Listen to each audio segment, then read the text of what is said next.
જય શ્રી કૃષ્ણ, જય માતાજી। તો આપણે ગૌરી વ્રત છે, જયા પાર્વતી વ્રત છે, એના માટેની સ્પેશિયલ રેસીપી અપલોડ કરેલી છે। તો જ્યારે પણ બાળા વ્રત રહે છે ત્યારે એને આવી રીતે કંઈક નવીન નવીન ખાવાની ઈચ્છા થાય છે। તો આપણે એક માતા તરીકે આપને એવું થાય કે આપણી દીકરીને શું વ્રતમાં ખવડાવીએ, શું આપીએ। તો આજે તમને હું એક ખૂબ જ સરસ એવી રેસીપી લઈ અને આવી છું, શેર કરવાની છું। તમારી દીકરીઓ પણ ખુશ થઈ જશે એવી સરસ રેસીપી છે। અને ખાસ તો મારી દીકરી પણ ગૌરી વ્રત રહે છે તો એના માટે પણ આ રેસીપી બનતી હોય છે। તો આજે આપણે બહુ ઓછી વસ્તુમાંથી એકદમ સરસ એવો મૈસૂબ બનાવવાના છીએ। તો અહીંયા આપણે મલાઈ લીધી છે, ખાંડ લીધી છે અને ડ્રાયફ્રૂટ લીધા છે। બસ આટલી ત્રણ જ વસ્તુમાંથી એકદમ સરસ મલાઈ મૈસૂબ બની અને રેડી થશે અને તમારી બાળાઓને ખૂબ જ ભાવશે। તો આ રીતે આપણે મિક્સરના જારમાં કાજુ અને બદામને ક્રશ કરી લેવાના છે, એકદમ ફાઇન એનો પાવડર કરી લેવાનો છે। ત્યારબાદ જાડા તળિયાવાળી કડાઈ લેવાની છે અને ડાયરેક્ટ એમાં આપણે અહીંયા મલાઈને એડ કરી દેવાની છે। તો અહીંયા આપણે જે દૂધ ઉપર રેગ્યુલર દૂધ આપણે ગરમ કરીએ છીએ અને મલાઈ નીકળે છે એ મલાઈ અહીંયા લીધી છે। તમે 2 થી 3 દિવસની મલાઈ ભેગી કરી અને આ રેસીપી બનાવી શકો છો। તો અહીંયા મેં 1 બાઉલ મલાઈ લીધી છે અને એને આ રીતે આપણે કન્ટિન્યુ મિક્સ કરતા જવાનું છે। અને આ મૈસૂબ એટલો ટેસ્ટી બને છે કે તમે કોઈ પણ વાર ઉપવાસમાં ખાઈ શકો છો। 11 છે કે કોઈ વાર છે કે કોઈ ઉપવાસ રહે છે એમાં પણ તમે આ રેસીપી બનાવી શકો છો। અને આની પહેલાં પણ મેં દૂધીની ખીર અપલોડ કરેલી છે, એ પણ તમે ગૌરી વ્રતમાં તમારી બાળાઓને તમે આપી શકો છો, દીકરીઓને ખૂબ જ ભાવશે। તો આપણે ખાસ કરીને એવું હોય કે દીકરીઓને રેસીપી ભાવે પ્લસ એનું પેટ પણ ભરાય। આપણે માતાને ચિંતા હોય કે વારંવાર આપણે એને ફરાળી કઈ વસ્તુ બનાવી દેવી, તો આ રીતની એને મીઠાઈ આપશો ને તો એને ખૂબ જ ભાવશે અને એને એવું નહીં લાગે કે મીઠું નથી ખાતા, નમક નથી ખાતા અને એનું પેટ પણ ભરાઈ જશે। એટલી સ્વાદિષ્ટ રેસીપી બની અને રેડી થાય છે।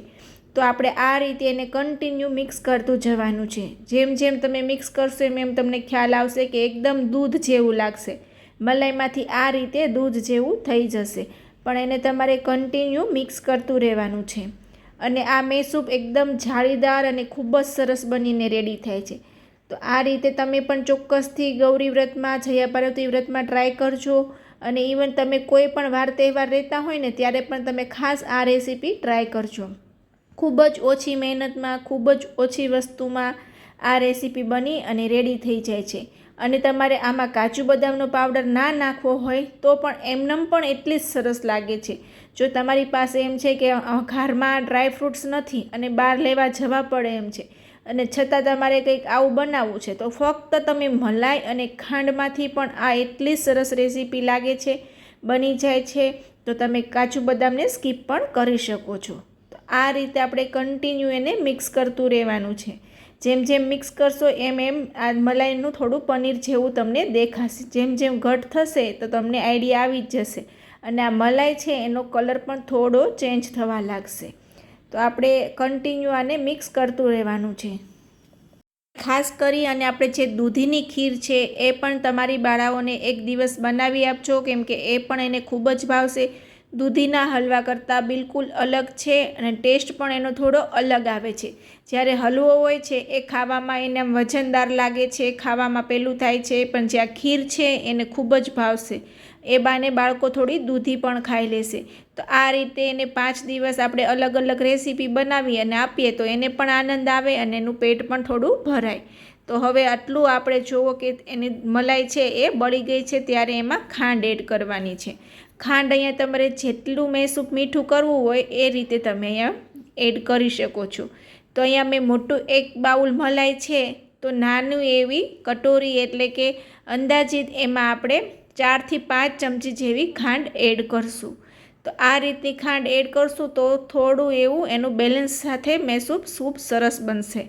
તો તમારા ઘરમાં તમારી દીકરીને જે રીતે સ્વીટનેસ ભાવતી હોય એ રીતે તમે અહીંયા એડજસ્ટ કરી શકો છો।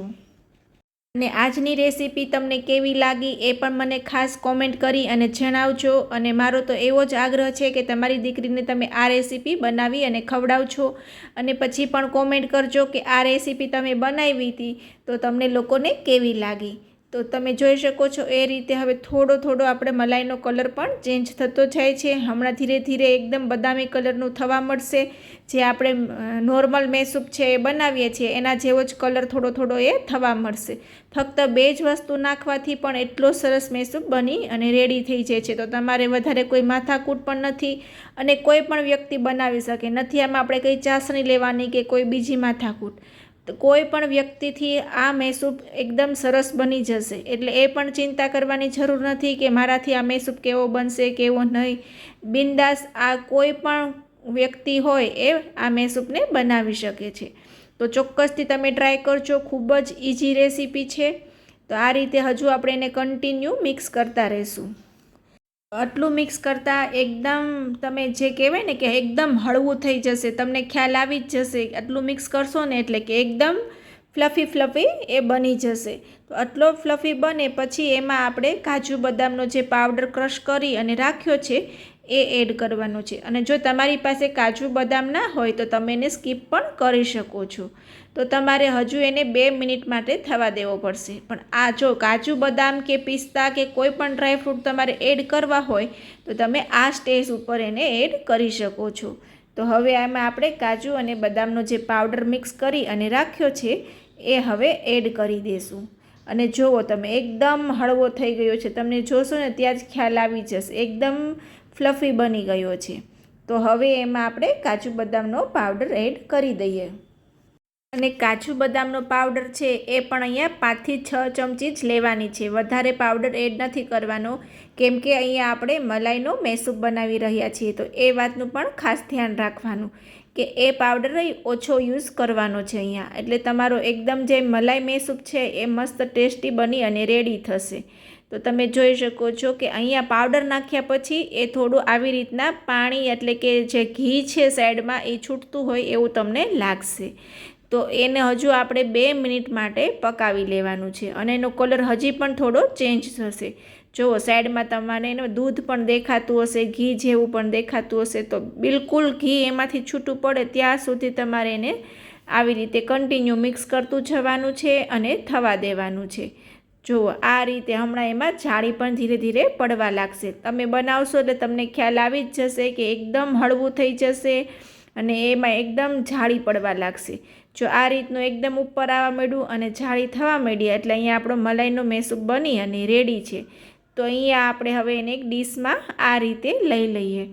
તો એમાં તમારે જે ડીશ હોય એ તમારી ઢેફલી છે જે કહેવાય કે પીસ છે એ તમારે કેટલું જાડું રાખવું છે એ રીતની ડીશ લેવાની છે. તો ઊંડા તળિયાવાળી જે ડીશ હોય એમાં લેશો તો ખૂબ જ સરસ એના પીસ બની અને રેડી થશે. જે આપણે બહાર મેસૂપ મળે છે એવી રીતનો મેસૂપ બની અને રેડી થશે. તો એકદમ જાડો ઢેફલી પડે એ રીતની રાખશો એટલે એકદમ સરસ મેસૂપ બનશે. તો અહીંયા આપણે એને ડીશમાં લઈ લીધો છે. ઠંડુ થાય પછી એનું પીસ કરી લેશું. ઠંડુ થઈ ગયા પછી એના પીસ કરશો ત્યારે પણ એમાંથી ઘણું બધું ઘી નીકળશે. એનો ઉપયોગ તમે બીજી રેસીપીમાં પણ કરી શકો છો. જય શ્રી કૃષ્ણ, જય માતાજી, આવજો.